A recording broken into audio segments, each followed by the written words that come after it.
The polls are open across America as voters decide who will be the next president of the United States, Donald Trump or Joe Biden. It's been a hard-fought campaign centred around the COVID pandemic, anger over lockdowns and racial divisions. The National Guard has been deployed and buildings boarded up, while a protective ring of fencing is surrounding the White House, the nation bracing for any violence that may unfold. We will have all the latest developments in the final hours of the campaign, but first to Peter Stefanovic on the ground in Washington, D.C. for us this morning. Pete, good morning to you. A big day ahead. What's the mood on the ground? Yeah, good morning to you, Danica. It is a perfect day here in Washington, D.C. Perfect for a big election, because that's what it is, and you said it right there. It is really the coronavirus election, because the virus is really going to decide the outcome, whichever way it goes. Huge queues of voters have turned out right across the country, but of course it depends on where you are in the United States at the moment, because some 100 million Americans had already cast their votes before today. So there are long queues in places and short queues in other places, and that's going to continue right up until the early afternoon Australian time when those polls do close. As for the candidates, well, it was a busy, frantic finish for both Joe Biden and Donald Trump. Trump finished his last campaign rally in the state of Michigan last night at around about 1:30 in the morning. Then he hopped onto Air Force One, didn't get home here at the White House until about 3 a.m. Had a few hours sleep, then got up and did some breakfast television while he phoned in some of his interviews. And then, like you said there, he went to Arlington, Virginia to go to one of his campaign headquarters to thank staff for the work that they're doing. And here he is. Winning is easy. Losing is never easy. Not for me, it's not.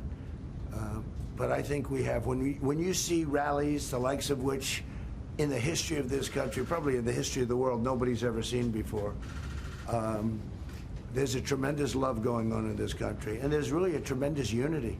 There's a tremendous unity. Nobody's ever seen that, where you take an airport, and the airport's not big enough to hold the crowds.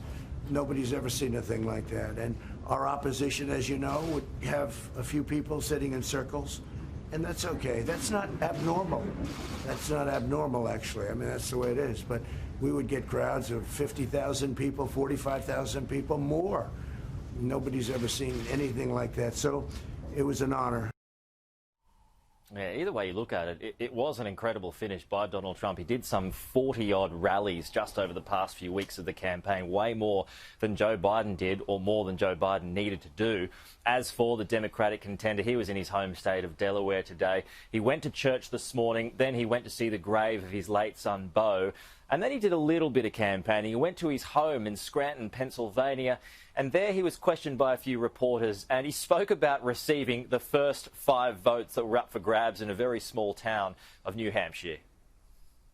It feels good, but you know, you got to run through the tape, man. You got to go all the way through the tape. There's a place in New Hampshire called Dixfield Notch, and they always look at it and see who wins Dixfield. We're the first person, I'm told, to win it unanimously. All 5 votes.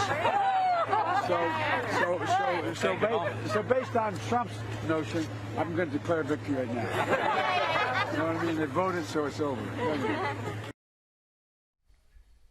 So there you go, the first 5 votes underway. There's only about another 130, 140 million votes to count, and that's going to take some time. Now, as I mentioned earlier, it does depend on which part of the country you are at when you go to polling stations today to see how long you might be there for.